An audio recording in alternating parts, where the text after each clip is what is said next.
We're just talking, and go ahead and state your name and spell it out for me.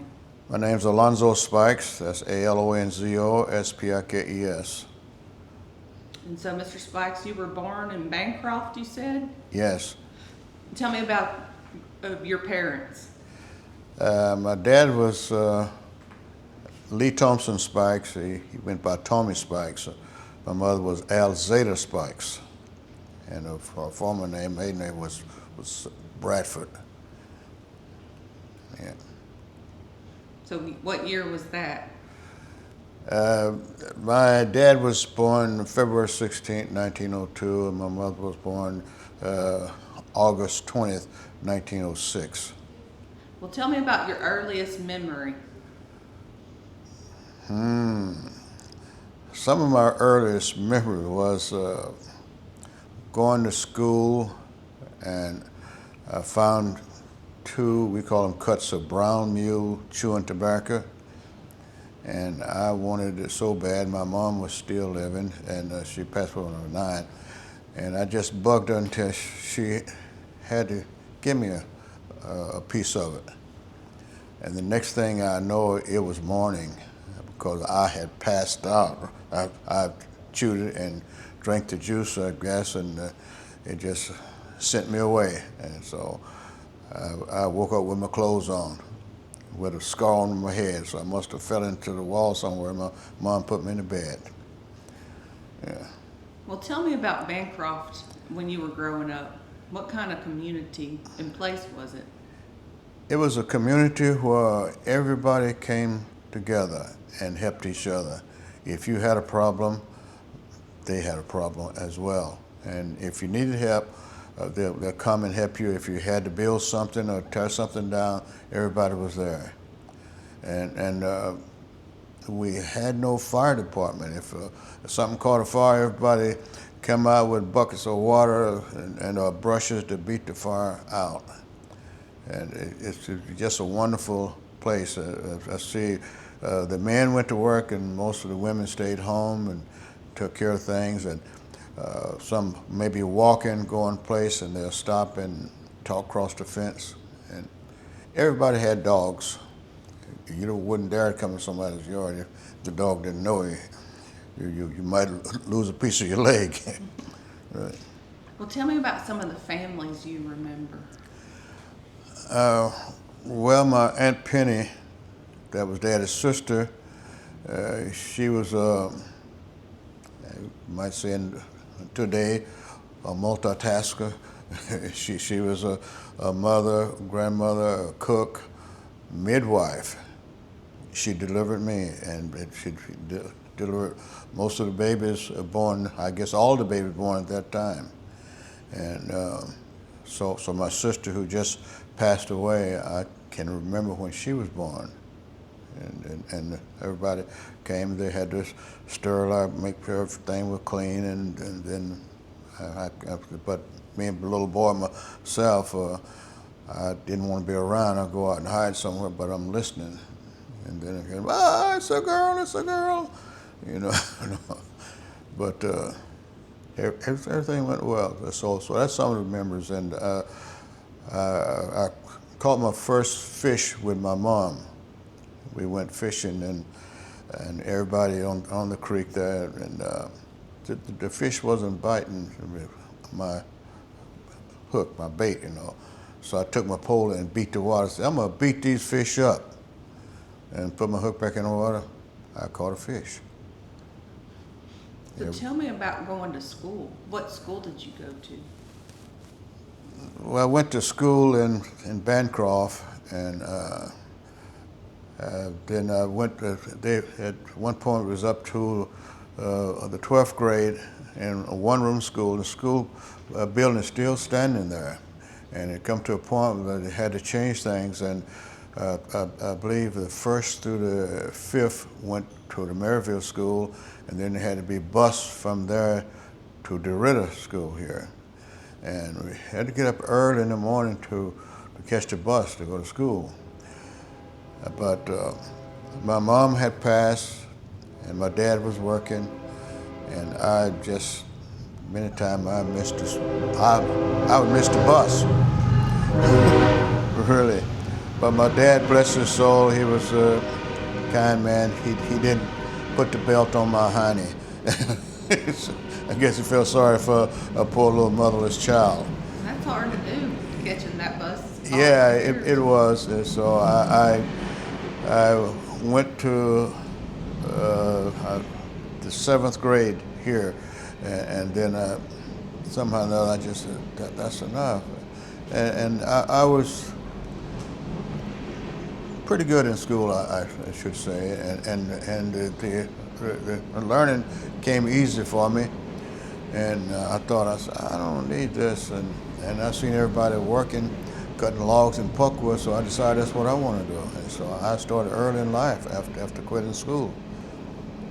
And so that's some of it about it. But after growing up and doing hard work, was drafted into the military in 1953, and I've seen the need for an education. So I started working on improving myself. Yeah. What church did you go to in Bancroft? Church of God in Christ. It was pastored by not Reverend, Elder C.B. Norris, and he was known here in this town. He was also the husband of my dad's sister, Docia Norris. Okay.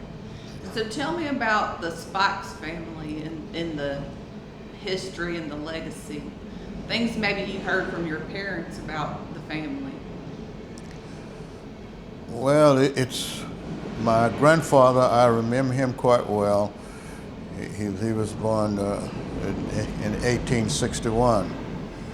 So you know how close that is. What is slavery was freed, really. And so I recall him telling me that many times where he's seen the blacks put on the block and sold. And so some of those things still stand out in my mind, where they had to examine them, make sure, stripped naked, make sure that they were healthy enough to be bought. And then he married his wife, and well, going into other things too, but his wife was looked almost like you. So and the first house that they had was under a tree. They took the slabs from cross tie and leaned it up against it, and put straw on it to shelter themselves. And I think they had something like about 10 children, and my dad was the youngest one. Yeah. So so they came from where? Well, I'm not sure where my grandfather came from, but been born that he was born here in the U.S., but his parents must have come from. I'm not sure. I never got into digging into the roots and see where his parents come from. Most likely, his parents had to come from Africa or some country where they had black people, and I got a chance to see some of his brothers and everything, but before he passed away. You know what's interesting is that people who grew up in that part of Beauregard, man, they have some strong roots and they have a strong tie to coming back and loving where they grew up. What is that? I don't know. It seemed like I just love to come back, really, and I just want to come back, really, and it's that's a good thought. I don't know how to explain it, and I have one granddaughter in Houston. She has 3 children, and so she's going to come, I believe Thursday, and she's going to spend the day and then go back. And the major thing we're going to see, we're going to Bancroft. We're going to Bancroft. And when I was a kid, our home was not too far from the cemetery. and the spirit is still alive. And many times at night we used to go hunting, and sometimes dogs can see things we can't see, and walking through that area, it just they're going to come get between your legs. They see something, but we can't see it. But I go back now, and it's peaceful, and it's just I can only imagine if the spirit said, "Well, look at here he's back again to come see about us." Yeah, Really? that was my next question, because it seems, we live even in the DeRitter area, people used to take care of their family plots in the cemeteries, but you guys there, the Spikes family, Yeah. y'all really get into that. That's a tradition. Yes. Yeah. Was it always like that growing up with your parents and tending to the cemetery and that kind of thing? It was, yeah, it was. We had 2 times that we had time that we go and maintain the cemetery, both black and white. And I must say, you understand how the black and white situation was throughout the country. But Bancroft seemed like it wasn't no different. And if one had, the other one had. And when we worked, we shared back and forth food and whatever it was. And we didn't have fancy lunch bucket like we have today. We carried our lunch in a syrup bucket, a 1 gallon syrup bucket. You put the food in there, and whoever it was said, "Do you have anything to eat left over?" Yeah, so put my lunch bucket over there such by such tree. Go in and take whatever they want. Really, yeah. So tell me about your family. Now you were drafted. It was during the Korean War. Right after, I'm considered a Korean veteran, although the Korean conflict had ended in July '53. But if you was in, I think until January of '54, you're considered a Korean veteran.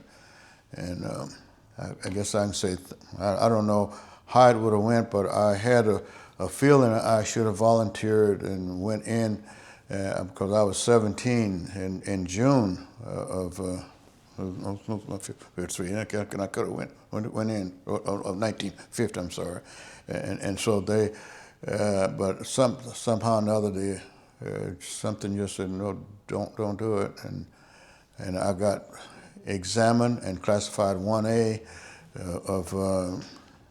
I think it was February or March of '53, and so 1A, that means you're next, and so but I wasn't drafted until November '53, and served 2 years and got out.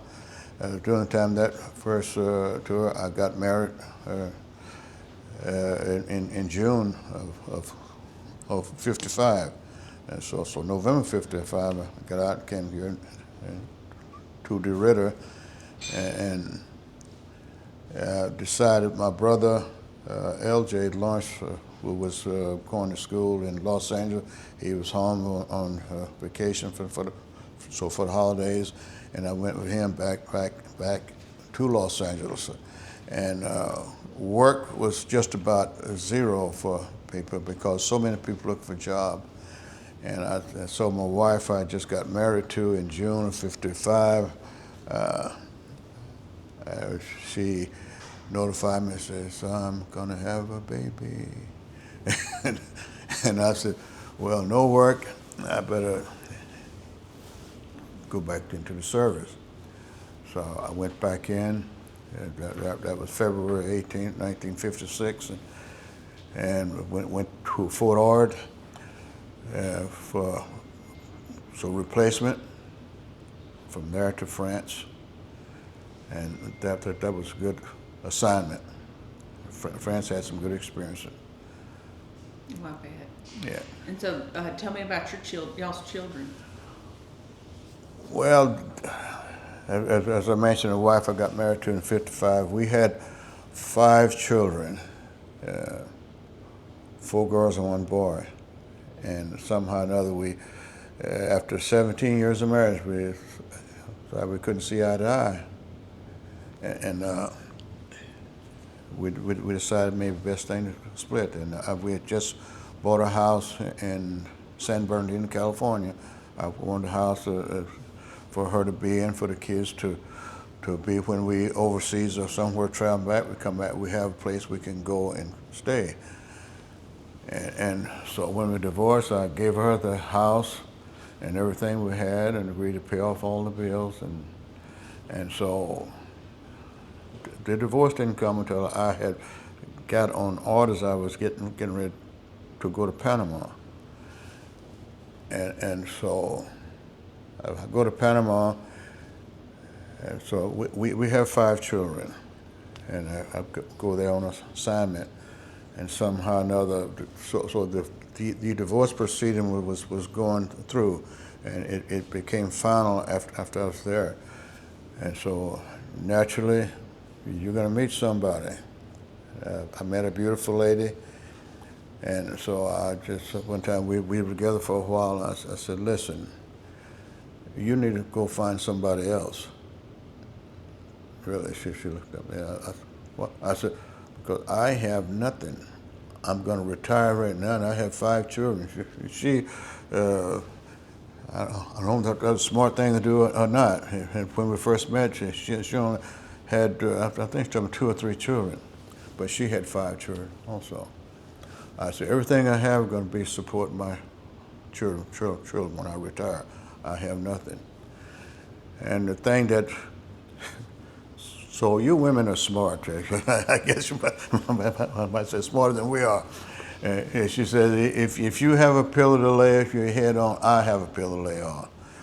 And what can you say to that, really? And so the families was, like I said, I had 4 girls and a boy, and she had 4 boys and a girl. And they all came to about the same way, almost the same age. Her girl was the 3rd child, and my boy was the 3rd child. And I said, my goodness, and we've been married now for over 52 years. Oh, wow. Yeah. So has she been to Bancroft? Oh, yeah.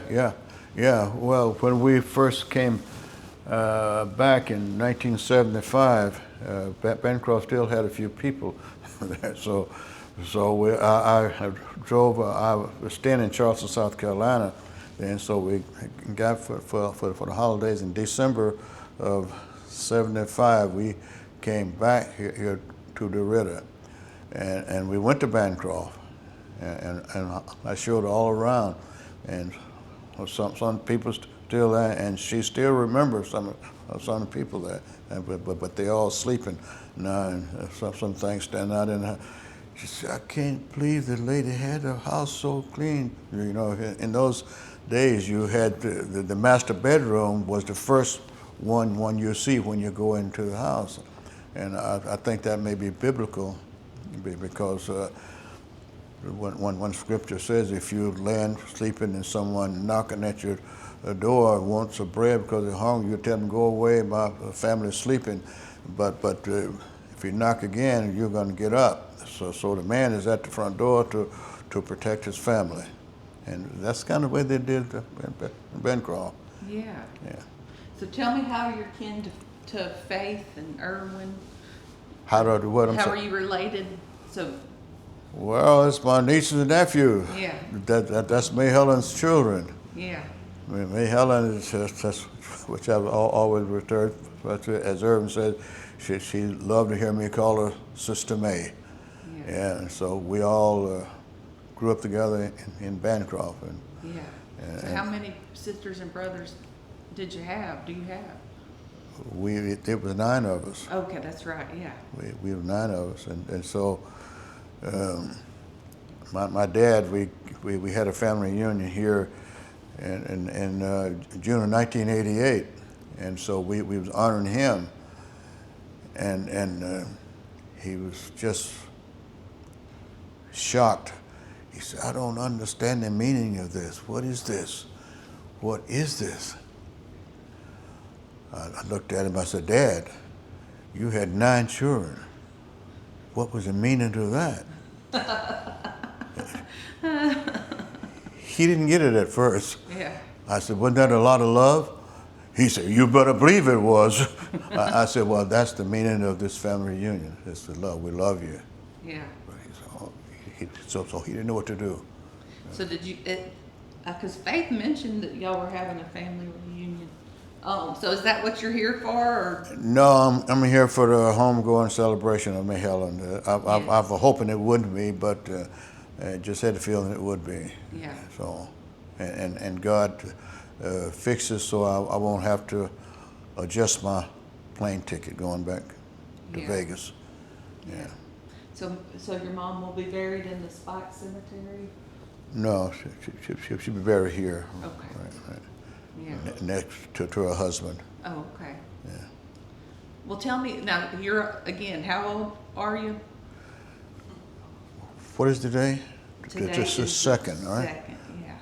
9 more days, I'll be 93. Oh, wow. Yeah. You look fantabulous. You're 93 for sure. Yeah.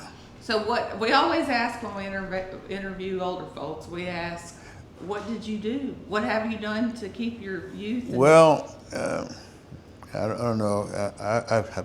I give credit to God for it, and just a little story. One time, I was very ill with flu and everything, just feeling terrible. So I go to the ER and flap down my ID, and attendant looked up at me, and said, "You're not 80." I said, "Yes, I am." I said, "The good Lord's been good to this old man." I could have used many other things and saying what I did for myself, but I give God credit for it. What's some of the best advice you can give to younger people? Best life advice? Well, to respect your parents and show love, and find God as soon as you can. God already know where you're at, but you have to stop and let go and let God, and He'll order your steps. I could have been dead long ago, 20 years, 6 months, 4 days in the military, 2 times in Vietnam, not a scratch. And because people were praying for me.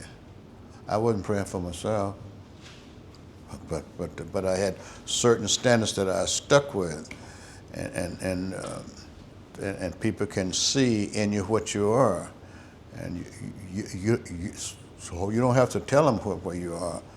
And you've heard the old saying, your action speaks louder than your words. You can say what you are, but if you're doing something else, it's not going to work. Yeah. That's right. I don't know if you're making sense or not. You are. Yeah. You are. Can you think of anything else we haven't covered about you growing up, or anything that you wanted to say? Well, I don't know. It's so much. You might say 93 years is a long stay, but I'd let the Holy Spirit lead you, and many times it'll speak to you, and you have to listen. And we've all heard people say that they go and have a problem, and they say, something told me to do something like that. Well, they don't say the Holy Spirit told me. They say something. And I don't know if you were telling somebody something and they call you a something, you probably wouldn't like it, huh? So I'm just imagining that the Holy Spirit, why are you calling me a something? And we all have said it, I can imagine. And I do have a question. When you were a young man and you started working in the timber industry, what did you do? You said here in DeRidder, or? My first job was cutting pulpwood with a crosscut saw. Hope you know what a crosscut saw is. Oh, I do.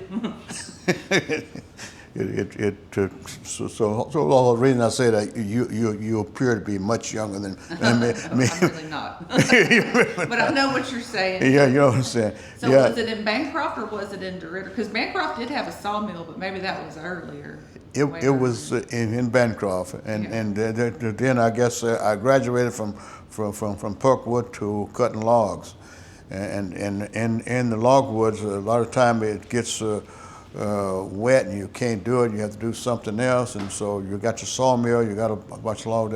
A few times I worked at a sawmill, but that wasn't for me. And here I'm a little guy. I'm working rolling logs on the skidway down to the carriage to get them on there so they can do it. But there's an art to anything. And one time I was on the green chain, and you know the type of showers we get here. So I'm just a little fella, and so it comes pouring down rain. So you have to put the lumber on the chain so it can go up and fall down and be stacked. And I ain't standing in this rain here. I got under a shed, and the supervisor boss said, "Hey, if you did get back there," because lumber was going everywhere. He said, "You fired?" I said, "No, I'm not fired. I quit." And so that was something about that. And I went to Cleveland, stayed with my brother my last year before going into the Army, and I worked with him on the tractor and Caterpillar dragging log to be loaded on trucks and taken to a paper mill. So have you ever been in this building before?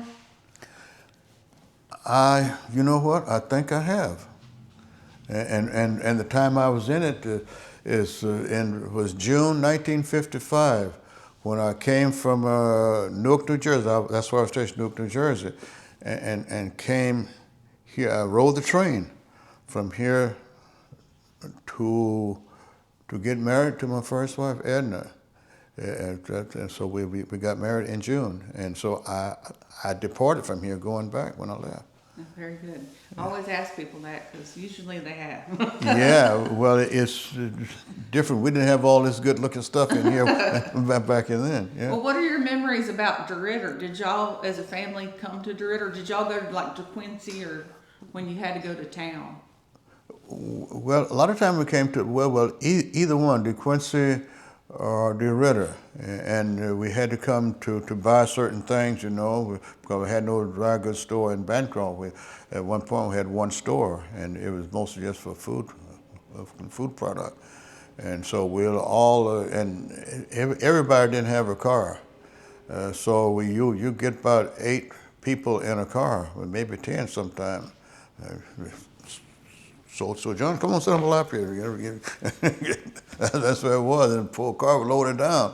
And in those days, if you can go 30, 40 miles without having a flat, you've done well. They didn't have tubeless tires like they have today. They had tubes in them, and you had to get out. You had your own repair kit. You had to break it down, and you had to hand pump it up and get in and take off again. We had what we call cold patches. Stick on it, it'll stick after a while and it'll glue a hole it. Yeah. Do you remember the name of the store that was in Bancroft? The one was, we had one called Miller, and then one was run by the Coopers. And so you were near the Sabine River, right? Pretty close, or? Do I remember it? Absolutely. Tell me about, did y'all go swimming there? What did y'all? We had what we call a swimming hole in Brusher Creek, and a few times we would get in the Sabine River, and it would overflow and come into the swamp down there, the backwater, and that's the time you can catch a lot of catfish and go duck hunting, squirrel hunting, nighttime go raccoon hunting. Yeah. Do you ever remember any big floods on the Sabine growing up? Oh yeah. Every year it did flood, and so but we knew the danger of it, but we had boats. We would get in it, and you know I came maybe about that much one time, blowing my head off, you might say. Me and my friends, so Arthur, my brother, Ross, Archie, and Alfred, we were all together in the boat, and an old dugout boat, it in the water, it rocked, you got to be stuck. So I had my gun, a single shotgun, and I'm trying to balance myself, and I went to set the gun down in the boat, on the edge of the boat, and I missed it, and the stock of the boat went over on the edge of the boat, and the hammer hit the edge of the boat, and the round went off. It went right upside my head, and my head was numb for a long time. I think about that now. These boys, how would they explain that? That's right. Yeah. Yeah, but I'm just thankful that I missed it. Oh yeah. As we get old, we get this thing called Alzheimer's. Some of the things we don't recall, but some of the things we do stick with us forever. Yeah. Well, I'm going to ask Faith and Erwin if they're around, if I'm forgetting anything, or if you wanted to talk about anything else. Is there something that we want to ask them about that maybe you know about? That No, yeah. Did you come to the movie theater in DeRidder? Was it the movie theater right there across the street? No, we didn't make it to the movie theater. We went to the one in Maryville. Is that Boulevard there? it is. Yeah, it's still working. Give us something on that. Yeah. Well, a few times we went to the movie theater there, and not too often, because I think it maybe been something like about 10 cents or 20 cents to get in, and a lot of times we didn't have that. Really. Yeah. It might sound kind of chintzy, but that's a fact. Yeah. Really, and a nickel in those days would get you quite a bit. Yeah. 5 sticks of candy. Maybe you'd rather want the candy than the movie. Yeah. Well, tell me about Maryville at that time, because I don't know if you've been through Maryville, but there's not much left. Not much left. Well, it was a few stores there, not a lot, but there was enough there, and I purchased my first rifle there at the Maryville hardware store, a .22 semi-automatic rifle, and when I went into the service, I left it, and my brother, who moved to Oakdale, when I would come home many times, I still got your rifle, you want it? I said, no, I don't want it. I don't have a weapon in my house right now. And the whole time I was in the service, I never had a weapon in my house. I don't have one in my house, really. And a weapon, to me, is to kill something. And so, and we had the weapons to go hunting with. Yeah. And so during my time in the military, I didn't do any hunting. I did some hunting when I come home. A few times I went to Bancroft when I came. I think got a picture of going to Bancroft, going squirrel hunting. Yeah. With the guy. But, Well, that's the most fun. Squirrel hunting's the most fun if you're gonna hunt. yeah. Well, look, if you don't have anything else, it's been a pleasure. Yeah, interviewing you. same here. I appreciate you. Thank you. One more. Did you talk about how y'all killed your meat and cured it in the smokehouse? Oh, And yeah. Well, we raised our own hogs, Yeah. and we had a little smokehouse set up behind our little house that we lived in, and it seemed like every season we had to get it. And Daddy used to tell me and my next oldest brother, said, "Go cut some hickory." Because it was always hickory smoke. I said, "Daddy, we don't have any hickory. We cut them all last year." "Oh, no. Go you tell them what to go get." I'm just trying to cut hickory. I don't know. I know you know what a hickory tree is, right? Oh, yeah.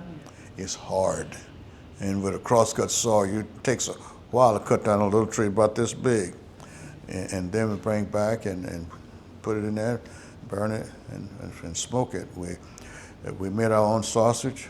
We had a grinder, not an electric grinder, with your hand. We didn't have no power. And Daddy seasoned it, and but prior to smoking, he'd take that meat, had a big drum, we'd put the meat in, and it had the salt, you salt it down real good, and that draw a lot of stuff out of the meat. And then you hang it in that, the sausage, the bacon, the ham, and everything is smoked and cured. Yeah. And when I went into the Army, you know, my specialty was food service. They talked strong about pork. Had to be careful with it. It has to be cooked well done, because the bug that's in it called trichinalia, you could get trichinosis with it, and it will kill you. And I was thinking then, before I learned about it, I said, can't eat raw. I said, well, many times I used to go in there and cut a piece off of the smoked meat and eat it, but it was cooked already. And it depends on the way the hogs are raised too, whether they have that disease or not. I don't think we ever killed a hog that we didn't have him in a pen. We had him on a pen where we fed him, and on a raised floor, we would wash the floor off, and we would take the sharks or corn and dump in there for them to eat. And then when it's time for the slaughter, we got to take the old pig out. Yeah. One more thing about your lanterns, how y'all brought light, and your fridge. I think you were talking about a block of ice that y'all use to keep your food cold, and the lanterns. As far as a house, we didn't necessarily, we had no electrolyte. We had oil burning lamps, and so you guys will probably see that. Your mom probably had one just to show you. You got the wick in it, and so you put the kerosene in it, and you light it, and that's what you use at night. And we as school kids, sometimes we had to study it a little bit at night. And that's what you read by. And then we got we kind of graduated, and we got that gas lantern with the burn the white gas, but it pop up, get the pressure, and it gives out a big, beautiful light. And at nighttime we had a light. Well, a few times we just hunted by a torch, really. Yeah, but a flashlight or a headlight, then we go out hunting the rabbits, the raccoons, the birds. Yeah. Yeah, that's neat. Last question. Carl said your mom used to play the guitar and you used to sing. I didn't sing. Mama did. My mama sang. Yeah, those good things, you know. And she wouldn't not allow us to go to bed at night without, you know, when it was the house there. We had a couple of houses in the old house that we lived in, and we had a back porch which was faced to west, the front floor faced to east. She would always bring us together and get on the back porch and sing to us and play the guitar and pray for us. Well, thank goodness she did. Yeah, she did. She did. I just want to ask about the spring water. Y'all have a creek where the waters come out real clear. They had like a spring water. Well, there was a spring in the back of our field, and where we got, like you said, there's a lot of trees around. It kept the sun from it, but it just come right out of the ground. Nice, clear water. So we built a little wooden thing from cypress around, put in it, and dug out sand and everything there, and so water come in and filled it up, really. And the well we had, which I think I may have mentioned it, we had to dig the well and go down. And when we moved from the house that we were born in to the other house, we had to dig dig the well there. And myself as a little boy, after digging it, or once we go down something, occasionally you have to clean the well out, get the sand, because the sand blocks the floor of the water, go down and dig it out again. And I want to go down there. No, you're too little. I said, no, I can do it. tell a fisherman, so I'll go down and put you on a bucket, let you down in the well. And so sometimes you come up on the rope yourself with your feet against the wall of the well and come out, really. And also, from my understanding, I think that water still exists today. Does it still flow? Oh yeah, the water is down there, really. Yeah, it's there. Yeah. So does anybody, are there any old home places of the Spikes family still remaining down there? As far as the old one, I don't think any of them. Church. Yeah, but that's it. The old church. Oh, well, yeah, I've got some pictures of, I would like for the church too, yeah. Is Yeah. it the church that you attended, or? Is that the one that I attended, and there's another Baptist church. Well, I don't think the Baptist church is there. They put another one. They got a double with a white trailer, which they modify and everything. Yeah. And so that church that where I first joined the church is there, and which I mentioned about about my uncle, Yeah. Elder Charlie Norris was the pastor there. Yeah. But he wasn't the one that when I joined the church with. They had an evangelist from Texas come there and preach. And as I said, when we get old, some of the things we don't keep in our mind, but I can still remember the sermon that caught me. Say, come out of the hog pen. So that's when the prodigal son left and went home, who also went away, got all of his goods, and go away into a foreign land, and he found himself destitute, and so he's a Jew. So, but then he got work at a hog farm, and he was so destitute till he just eat the dust that the hogs was eating, and so until he come to himself, and he says, "My goodness, I come from a big family. My father's servants got food to eat. I'm gonna get out of here." I may be paraphrasing a little bit, but that's about what it is. I'm gonna get out of here and go back to my father's house and tell him I'm sorry, take me. Oh my goodness. So is that enough? I'm gonna keep on. You're good. You're good. 40 minutes. Yeah. Did y'all have any others? Oh, yeah, I was gonna ask, They just came back. She had to run to work, so she might have a question.